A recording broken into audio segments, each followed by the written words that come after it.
Hi, it's a great pleasure to be here today. I'm Charlotte Manisty and I'm a consultant cardiologist and lead for the Cardio-Oncology service at Barts Heart Centre and UCLH. I'm here today to talk to you about cardio-oncology and about the importance of baseline risk stratification, screening and follow-up of your cancer patients to try and detect cardiotoxicity and prevent subsequent problems. So thank you very much for the invitation.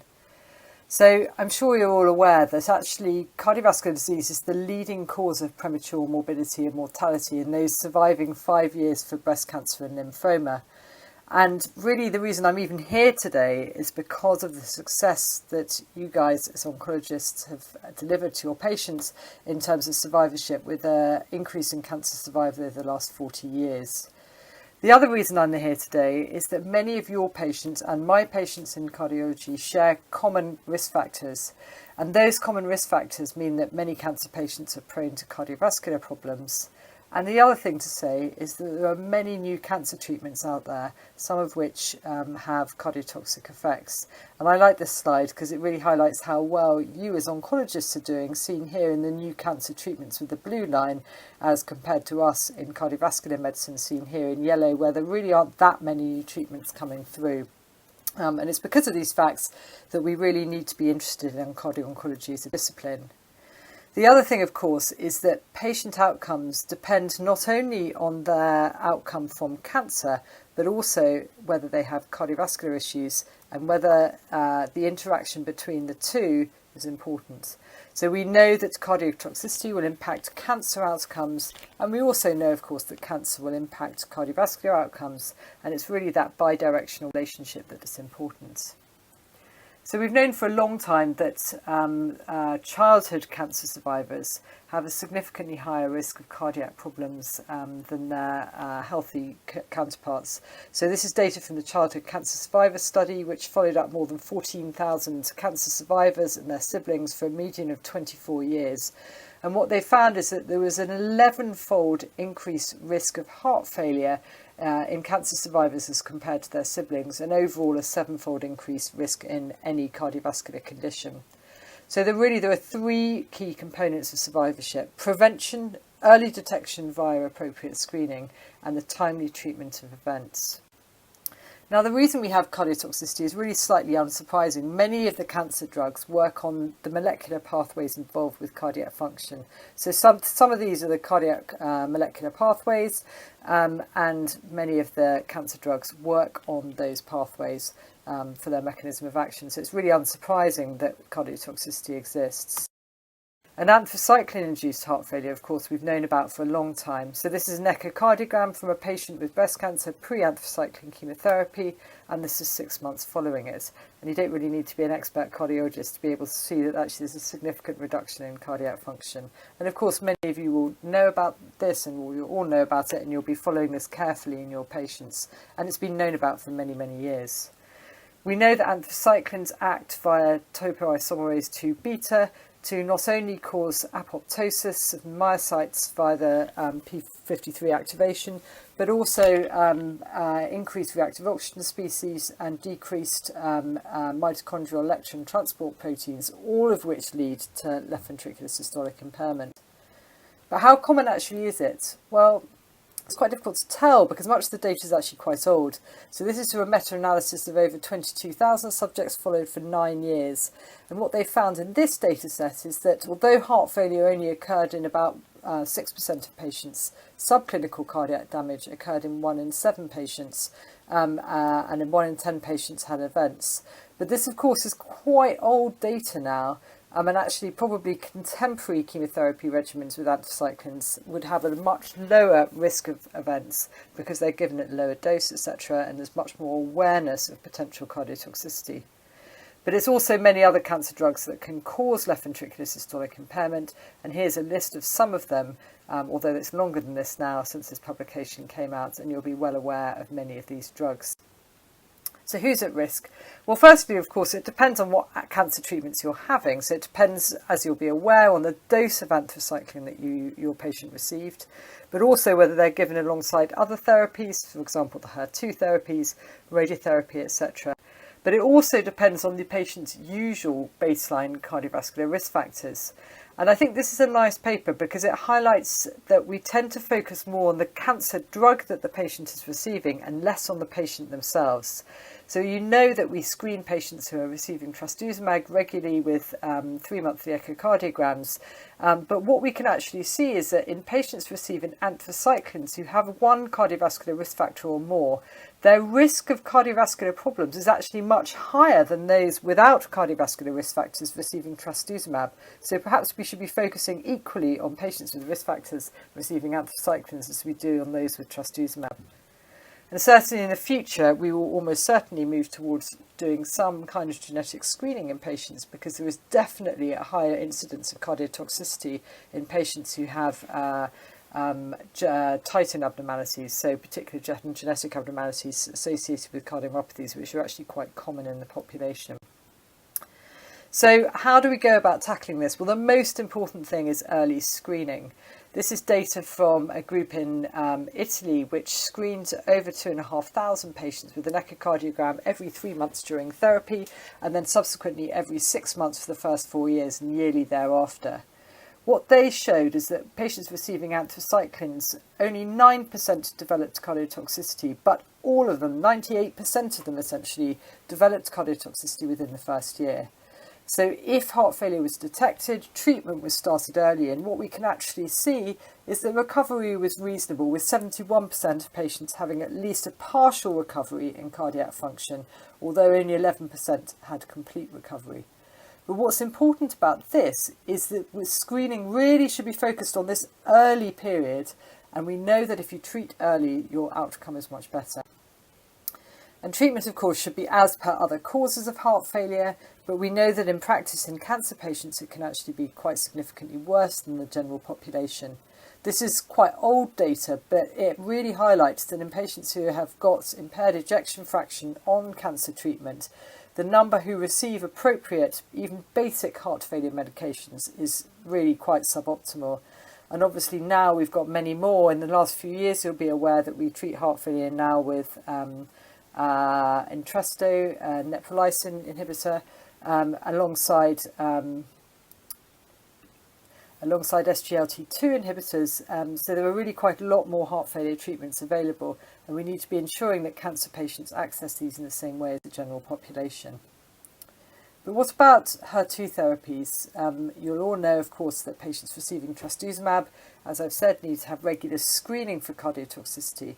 And this is really as a result of this landmark trial published in the New England Journal in 2001 in metastatic breast cancer, showing that despite a 20% reduction in death with an increase in survival, a median of 9 months in patients receiving chemotherapy plus trastuzumab over conventional chemotherapy, cardiac dysfunction occurred in a huge proportion of those receiving combined anthracyclines and trastuzumab, in 27%. This was a completely unpredicted risk that hadn't been predicted prior to the study, and really came as quite a shock to the investigators. We know that even in the adjuvant setting, in patients receiving adjuvant trastuzumab for HER2-positive breast cancer, we know that although survival is better in both groups that receive trastuzumab, in those patients receiving Herceptin without the trastuzumab, essentially the rate of cardiotoxicity was relatively low. And so we know now that we should try and minimise anthracyclines in patients receiving trastuzumab as much as possible. Importantly, what we also see is that those patients receiving trastuzumab and not anthracyclines, their left ventricular ejection fraction tends to normalise by the end of treatment, whereas in those who have cardiotoxicity related to the anthracyclines, with or without the trastuzumab, their left ventricular systolic dysfunction is less likely to recover. We now have data from HERA and more recently from Persephone suggesting that the length of trastuzumab is important from the cardiovascular perspective, and a reduced course of trastuzumab seems to result in less asymptomatic left ventricular systolic dysfunction as compared to the conventional 2-year initially and then more recently 1-year administration of trastuzumab, but doesn't seem to have a significantly inferior outcome from the cancer perspective. So we should ideally be trying to minimise length of administration if possible. What about dual HER2 therapy with pertuzumab as well? Well, the Cleopatra study, of course, showed an improvement in survival in metastatic disease. But interestingly, there didn't seem to be a significant difference in left ventricular systolic dysfunction or heart failure, which actually is quite surprising and perhaps is not really in line with what I see in clinical practice, where I do seem to see more cardiotoxicity in patients with a dual HER2 therapy. But that's obviously anecdotal, and the trials are not pointing to an increased signal of toxicity with the dual HER2 therapy. But I'd be interested to know what other people's perspective is. So what do we know in summary about HER2 therapy cardiotoxicity? Well, we know that you should be screening every 3 months. It's not a dose-dependent effect, so a bigger dose doesn't necessarily seem to be associated with more cardiotoxicity. There are no cardiac ultrastructural abnormalities detectable, which means that it's generally at least partially reversible and generally wholly reversible. We know also that patients who have other risk factors, for example, baseline cardiovascular risk factors or a borderline low ejection fraction, are more likely to develop problems. And we also know that some of the newer targeted therapies, the small molecule TKIs or trastuzumab conjugates, improve survival in the metastatic setting but don't seem to be associated with more cardiotoxicity, so that's promising. So we produced this primer for treatment of patients with HER2-positive breast cancer, highlighting really that it's important when you're considering the patients to not only think of their oncology risk as to whether they have low or intermediate or high risk from a cancer perspective, but also to think about their cardiovascular risk. And patients who are at high cardiovascular risk probably require increased frequency of surveillance, referral to a cardiologist for assessment, and possibly administration of cardioprotective agents before, during and after treatment. But it's also important from our perspective as cardiologists to recognise that being over-vigilant and stopping trastuzumab early has a significant effect. So this is data from Memorial Sloan Kettering looking at nearly 2,000 patients receiving trastuzumab. Of these patients, about 13% of them needed to interrupt their treatment at some point, and the majority of that, 2/3, was due to cardiotoxicity. And what's important to highlight is that in those patients who received interrupted trastuzumab, seen here in the red, their rates of cancer recurrence or death were significantly higher. So we really, really do not want to be stopping that trastuzumab unless we have to, because interruptions in treatment, although tolerated, definitely are associated with worse survival. So we've now got 2 small studies, and I will emphasise the fact that they're small, but they are very well conducted studies in patients who have mild left ventricular systolic dysfunction, where trastuzumab is continued. So this is the first one, the Safe Heart study, where they took patients who were starting HER2 therapy, HER2-targeted therapies, with an ejection fraction of between 40 and 45%. At the outset, patients were started on cardioprotective treatment with ACE inhibitors and beta blockers, and the end point of the study was the proportion of patients completing planned treatment without a cardiac event or an asymptomatic fall in ejection fraction of greater than 10%. And what they did is patients were reviewed at baseline and then every 6 weeks for 12 weeks and thereafter regularly. And what's of the 31 patients that entered the study, the majority were having, well, it's about half were having trastuzumab and half were having dual HER2 therapy. And what they showed is that actually 90% of patients were able to complete their treatment despite starting at a already what we would consider to be mildly impaired ejection fraction, providing they were followed up closely. The second study was the SCHOLAR trial of patients with early stage breast cancer who developed mild cardiotoxicity during treatment. Here in these patients, treatment was only stopped if their ejection fraction dropped to less than 35% or they were symptomatic at less than 40%. And what in this study they showed is that 90% of patients were able to continue treatment without complication. And actually, in fact, overall patients, the ejection fraction actually improved despite continuing the trastuzumab because the patients were started on appropriate treatments, ACE inhibitors and beta blockers. And so what they've suggested in the conclusions is that there is a 10% incidence of moderate to severe heart failure if you continue the trastuzumab in your early stage breast cancer patients, but the majority of patients can continue their treatment. So this is quite an interesting kind of take on mild cardiotoxicity, and certainly as a result of these two small trials, we are more aggressive in our patients about continuing trastuzumab if the oncologists feel that there is likely to be significant benefit gained. And that's obviously a kind of multidisciplinary combined decision. But of course, cardiotoxicity is not just left ventricular systolic dysfunction. There are many other different cardiac problems that can arise as a result of cancer treatments, be it coronary issues, pericardial issues, valve disease, and looking at all the different therapies that are available, from targeted therapies, immunotherapy, etc. There is a whole range of things that need to be considered in your patient receiving cancer treatment, particularly those that have pre-existing cardiovascular disease. So ischemia we know can be a problem, particularly in patients receiving fluoropyrimidines, but also those particularly receiving Avastin or small molecule TKIs for CML. Here, with the fluoropyrimidine cardiotoxicity, it generally occurs early during treatment. A small proportion of patients will have a significant infarct. It's thought largely due to coronary spasm. There's conflicting evidence about whether it's related to pre-existing cardiovascular risk factors, and there's also limited data suggesting you can give empirical nitrates or calcium channel blockers to try and prevent the coronary spasm that's thought to be associated with these agents. One of the main problems is, of course, there are not many alternative agents available, but this is an important area of study, and it's something that we're actually doing an ongoing trial at Barts at the moment.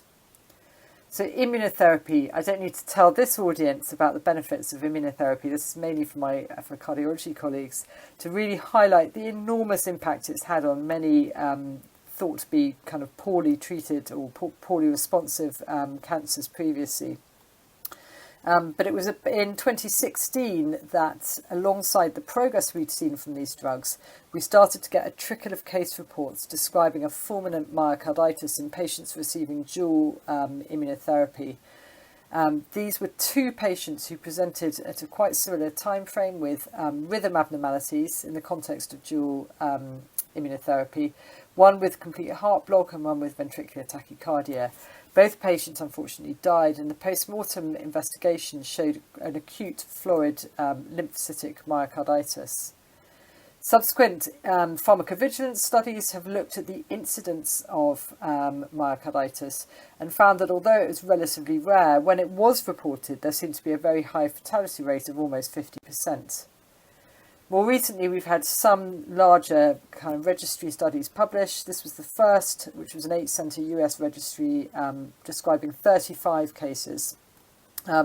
Important to note that almost half of patients in this series had either cardiovascular death, cardiac arrest, complete heart block, or cardiogenic shock, so really major adverse cardiovascular events.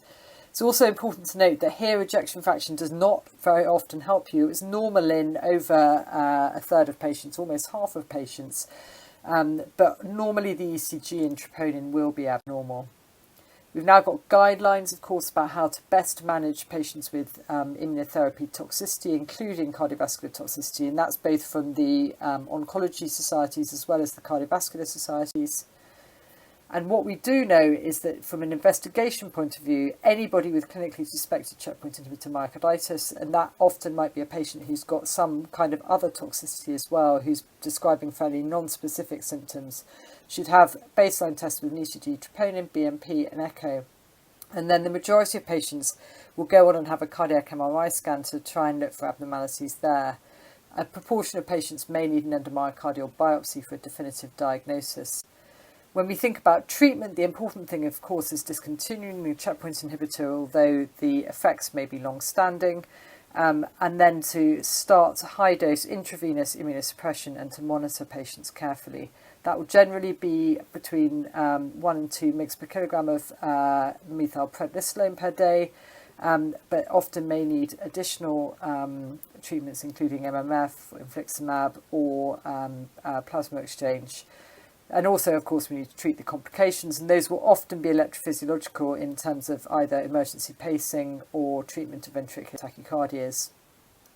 There have been descriptions of use of the CTLA-4 agonist abatacept in refractory checkpoint inhibitor myocarditis, and this was an example of a patient with non-small cell lung cancer who was treated with nivolumab and essentially did not respond to IV methylpred plus plasma exchange and required abatacept, which then settled their myocarditis fairly quickly. But we also see that there are patients presenting with other toxicities related to immunotherapy, including coronary disease. And more recently, it's been highlighted that the risk is really quite significantly higher in patients receiving immunotherapy.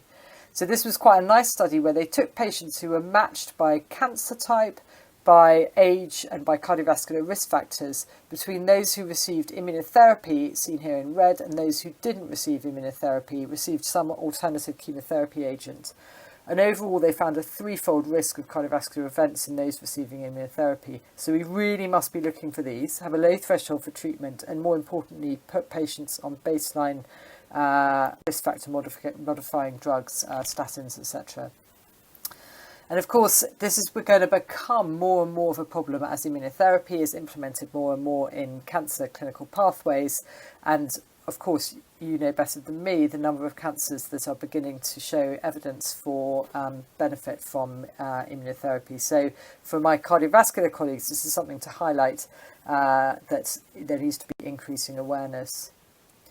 Of course, radiotherapy has long been known to be associated with cardiovascular problems, and particularly patients who I see in clinic are those who received the mantle-filled radiotherapy, for example, for lymphoma in the 80s, who present to me often with multiple cardiovascular problems at a premature age. So they may present with three-vessel coronary artery disease, severe aortic stenosis, and pericardial constriction all together. And managing these patients can be very challenging, and it's important that survivors like this are screened very regularly for cardiovascular problems. But of course, we know it's not only those who receive the very high dose mantle-filled radiotherapy that are at risk of problems. This was data from Sarah Darby, published in 2013, looking at patients who received radiotherapy for breast cancer. It's a population-based case control study of over 2,000 women who had radiotherapy between 1958 and 2001 in Sweden and Denmark. And what they can see is that there is per grey, a 7.4% higher risk of a major coronary event for each grey of increased radiation dose. And we also know that in patients who have pre-existing cardiovascular risk factors, that increased risk is further amplified significantly. The other thing to highlight is that patients that have had previous radiotherapy are at much higher risk from my perspective if they come to me and they need a cardiovascular procedure. So here we can see survival rates in patients who have received radiotherapy in red and who haven't in blue. And for any given procedure, be it bypass surgery, be it valve surgery, be it PCI, the risks are significantly higher in those patients who have received radiotherapy. And that's often because the procedures themselves can be much more complex. But of course, you again know better than me that radiotherapy is changing, and it no longer looks like, our department at Barts no longer looks like it did there. We now have 21st century radiotherapy, including real-time MR-guided radiotherapy, etc., which is really reducing the dose, the heart dose, and improving, therefore, the outlook for patients from a cardiovascular perspective. And we know that the risk of cardiac damage is falling with the evolution of radiotherapy. So as the dose reduces, we know that the incidence of coronary heart disease reduces. And even year on year, there's been a significant reduction in the dose given to breast cancer patients, even over a relatively short period. So that's fantastic news. But it's important that after your patients have finished treatment, that they are aware that there is a potential for late complications. And we know that problems can emerge from about 5 years after exposure, particularly in those who are at baseline high cardiovascular risk. And so important that patients receive screening and baseline and risk factor modification after finishing treatment. So that takes me on to cardio-oncology. So what is the aim of cardio-oncology? Well, what we're trying to do is to facilitate safe administration of the best possible cancer treatments while minimising the risk of cardiovascular problems by early detection and treatment. So what do? We support patients with cardiac disease through their cancer treatment. Pre-treatment, we try and risk stratify patients and give them cardioprotective agents if possible, particularly those that are at high risk. We are involved in the screening processes to ensure that we detect problems early and treat them aggressively. And obviously we're involved in survivorship management. The key principles that I subscribe to are, firstly, I want to minimise the delay to cancer treatment. So if a patient's been referred to me, I want to see them quickly and not delay starting cancer treatment, because that's obviously what the patient is going to be concerned about. I want to try and maximise the administration of the first-line therapies to try and give cardioprotective or preventative medications, and also to work kind of in a joint, cohesive way with my oncology and hemato-oncology. In terms of surveillance, I try and want to pick up problems at the earliest possible stage before patients develop clinical problems. But we do need to be aware that for cardiotoxicity screening for cancer patients, there is the potential for harm. If we underdiagnose it and pick problems up too late, the patients are less likely to recover. But if we overdiagnose this, as I've shown already, and interrupt treatment inappropriately, then patients have a worse survival from the cancer perspective. So it's fairly high stakes for us. Cardio-oncology as a concept started really in the States in early about 2010, 2011, and it's spread significantly. And in the UK, we've got various sites that have cardio-oncology units that actively see patients. We know now that there are a significant number of guidelines coming out telling us how best to manage these patients, again from both the oncology perspective and from the cardiology perspective. And we also know that baseline cardiovascular risk assessment is important, and these are nice guidelines that were produced relatively recently, talking about how best to risk stratify patients and dividing them into high, medium and very high risk, and ensuring that there are appropriate treatment and management of conditions based on that baseline cardiovascular risk. We have defined referral pathways to ensure that patients come into our clinic and are seen in a timely way. In our own clinic, we have 4 consultants. We have 2, in fact, now, not 1.5, 2 clinics per week. These are co-located in the oncology clinics. We provide inpatient cover, and we have a weekly MDT alongside a monthly amyloid MDT. Patients have a one-stop service, so they get all of their imaging done at the same time on the same day as they come and see us in clinic to try and reduce delays. We have a specialist nurse, and we have subspecialty consultants involved with us. We tend to see a mixture of hemato-oncology and solid tumour and breast patients, but solid tumour patients form about half of our service. The role really of the MDT is to ensure that we provide a consensus both of a cardiology opinion, often where there's very limited data on which to make decisions, and also in terms of an oncology, hemato-oncology opinion, to help us understand more about the patient's prognosis and also about whether any alternative therapies are available. There's been data published from the Brompton Cardio-Oncology unit really showing that alongside baseline risk assessment, there is quite a significant component of treating acute toxicity. But I think from your perspective, what's important is that when they looked at the patients referred, nearly all of them, 92%, were deemed to be fit for first-line cancer treatment, but with additional input, additional screening, cardioprotective medications, etc. given, and very few patients were deemed to be too high risk. In terms of furthering cardio-oncology in the UK, training up until now has been relatively poor. This was the 179-page curriculum for cardiology. And actually there were no cardio-oncology references up until very recently, although I would like to say brilliantly this has now been revised, and now all cardiology trainees will receive some training within cardio-oncology. But why don't we know more? Well, many patients with cancer are already at high risk of cardiac problems, so determining what's actually related to the cancer drugs can be difficult.